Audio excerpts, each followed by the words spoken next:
Good morning. Well, we live in a multicultural country and we expect that our services, that our bureaucracy, that our political leadership shall have some semblance, some relation to the demographic structure of the country. It is not so. And honestly speaking, sometimes it might look to be very glaring difference, but the reality may not be what the eye sees. However, undue emphasis laid on diversity representation, undue and absolutely haphazard attention given to the representation of the various cultural groups and subgroups, either in the political spectrum or in bureaucracy or in any service, creates a feeling of disgruntledness in some minds. There has been a consistent effort to ensure that the representation of the visible minorities on the boards and the corporate should be increased. A huge campaign was there, diversity on board. And now comes the CBC investigation showing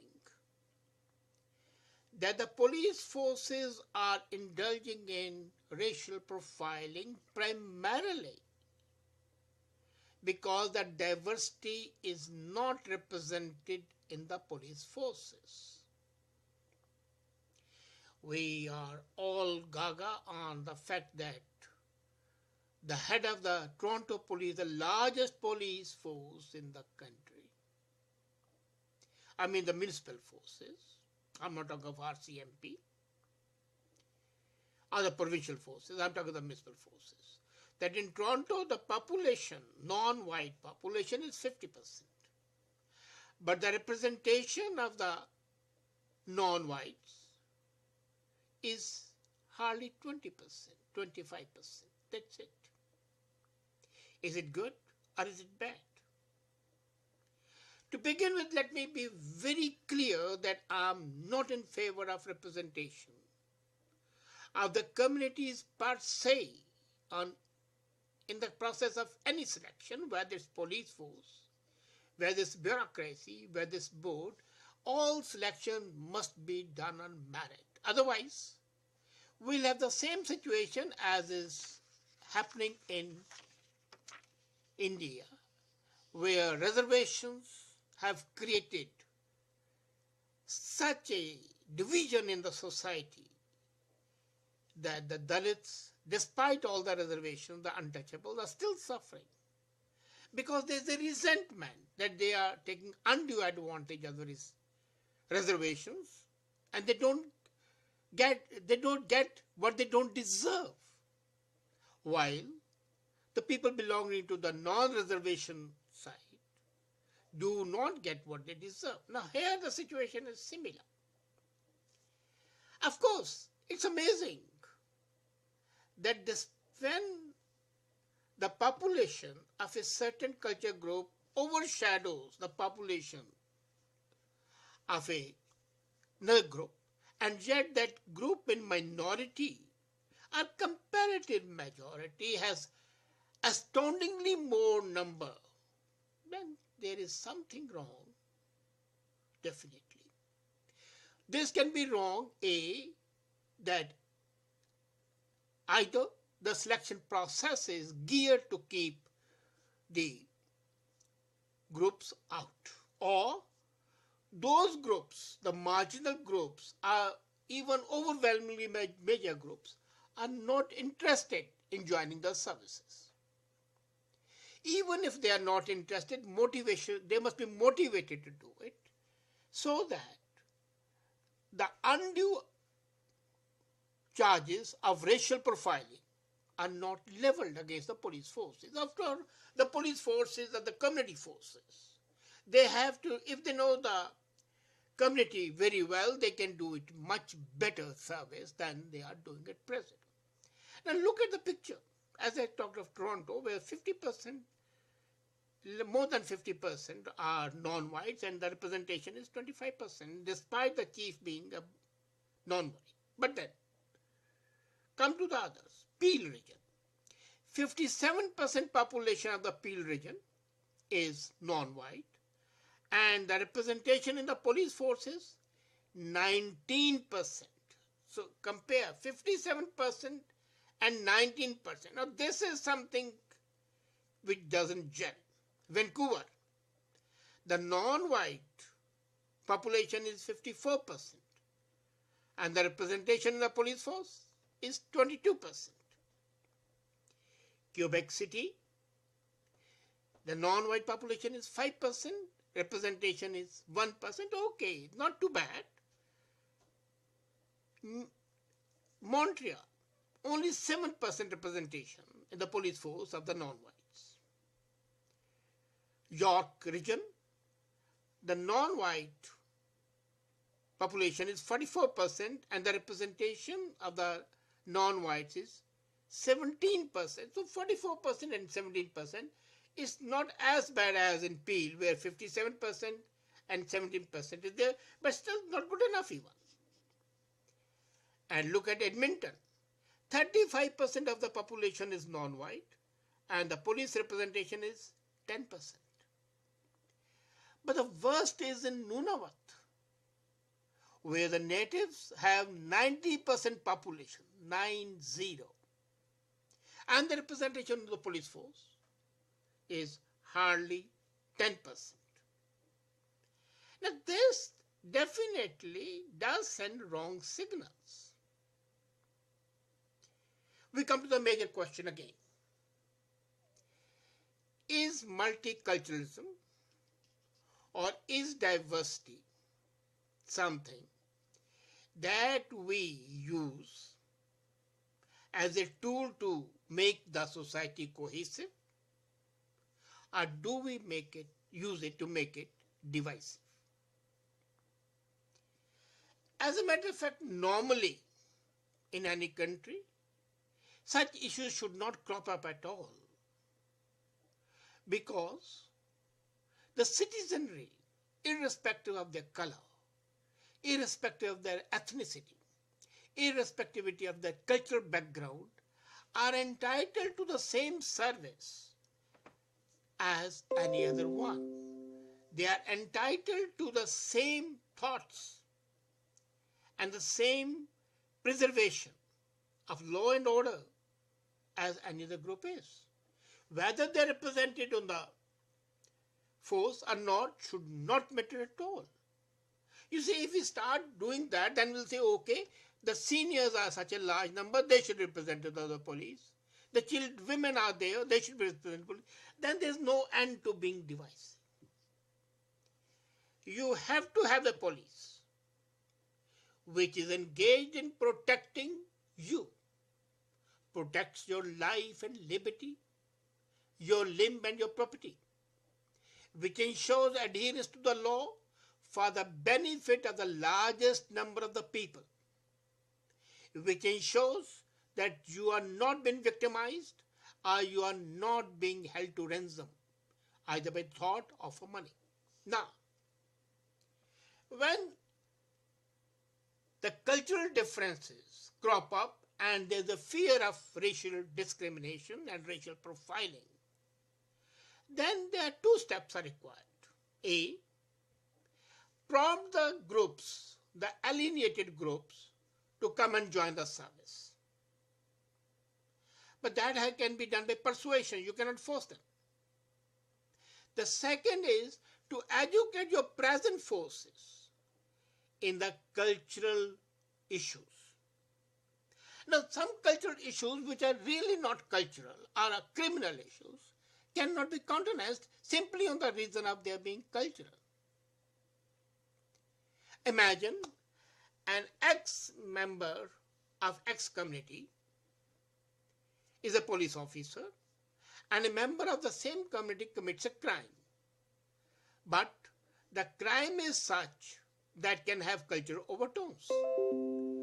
Would you not prosecute that criminal simply because of the cultural differences? Now, if you arrest that person and call it a racial profiling, that's wrong. The main purpose is adherence to the law and order. CBC is making a lot of noise about this investigation, about the disparity of the representation. But they have not gone into one major issue. Why is it that despite being in majority, the visible minorities of the Peel are not applying to become cops? Or if they apply, why they are not selected? In case they are not selected because of their color or the cultural background, then it is wrong. But do you know that the chair of the police board in Peel itself is a South Asian, a Sikh?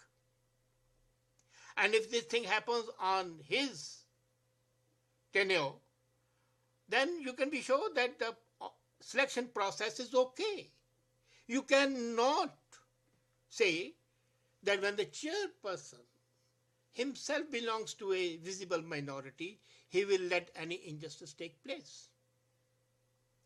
So the whole case for proper representation seems to be in very shaky legs. Then why this investigation and why this noise? The main noise is to create an atmosphere. The main purpose is to create a milieu where you start thinking that you are being exploited, that you are not absolutely safe the way you should be, that you need better representation, need not get it, but just a simmering desire comes up into your mind, well, I'm being prosecuted because I belong to a different community. Then here comes, the policy, the insidious aspect of multiculturalism, where multiculturalism becomes refined policy of divide and rule. As I've always been saying, that this whole policy is geared to create divisions, not to join people, but to separate them. Keep them busy in their ghettos. Ghettos of mind and ghettos of brain, ghettos of economic power, and ghettos of living together. We are not thinking of the Canadian aspect. We think as Indo-Canadians, Pakistani Canadians, Burmese Canadians, Italian Canadians, Portuguese Canadians. This hyphenation is the first major step that has got to be ruled out. And once you rule that out, then it will be immaterial. After all, now imagine, let's compare it. In case we divide this 57% of population of Peel, I'm taking a Peel because the Peel has the largest number of the visible minorities and the non-white population, that's 57%. And their representation is just 19% compared even to Vancouver, where it is 54% and 22%. So I take Peel as a test case. The Peel would have at least 60 different communities. Do you want the police board and the selection process to divide the total police into 60 communities and see that each community is proportionately represented? You see, the problem comes with the semantics. In an article written today only on this diversity, which I published, I have said that there needs to be an equitable representation, not equal. The moment you say equal representation, that's insidious. When you talk of the equitable representation, that is acceptable, because the moment you talk of equity, the moment you talk of some sense of fairness and balance and justice, then these apprehensions of being unrepresentative are washed away. What is necessary is not to say that different communities are underrepresented or the diversity is not represented, the purpose of the whole investigation ought to have been on saying that the police forces must be sensitive to the needs of the community, and the communities must adapt to the basic Canadian values and the Canadian traditions. The media has a role to play to make the society cohesive. It doesn't have a role to play to create hurdles in cohesiveness and divide the society. The media has to play to keep the government running on a proper way and not to assist, aid and abet the government in creating divisions so that the ruling party can continue ruling. The media's role is suspect today. The government's role is suspect today. We need a society where trust is there. We need a society where there's confidence in the rulers, the political leaders, and the police force. We need a society where people can think that there is a fair play and fair justice for all. Today there is a lot of hope that there is fair play. Let's not vitiate the atmosphere. Let's take things as they are. Of course, ask these underrepresented communities to apply for that. Of course, ensure that they are properly represented, but don't crow about it. Do it in a constructive manner. That's the need of the day. Think about it and rather act about it. Have a nice day.